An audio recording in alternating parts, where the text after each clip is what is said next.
In the early 1990s, the major media began proclaiming the browning of America and a future sometime in the middle of the 21st century when whites would become a minority.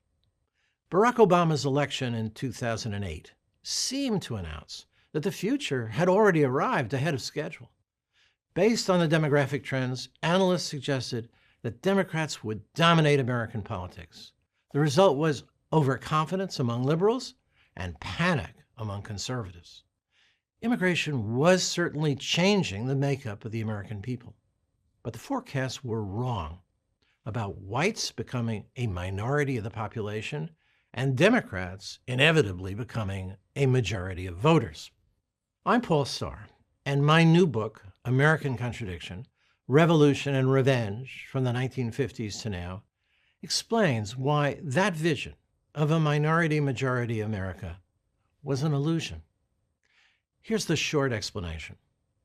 The idea that whites are headed for minority status is an artifact of federal statistical methods and the general practice of treating white-passing and white-identifying people of Latin American heritage as though they are deluded about their ability to assimilate.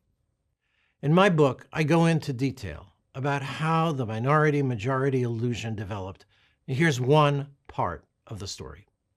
In August 2008, the Census Bureau projected, first, that minorities would become a majority by 2042, and second, that the white share of the population would change only slightly, declining from 80% to about 75% of the population. But how could that be? The reason was that minorities included all Hispanics, whereas the half of Hispanics who identified as white went to the other side of the ledger in the white total.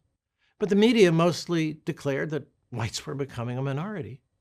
The census also overcounted the minority population by classifying anyone with any trace of a non-European origin as non-white. American Contradiction has the full story of how misleading census data, liberal triumphalism, and conservative catastrophism combined to create what the late sociologist Richard Alba called the great demographic illusion.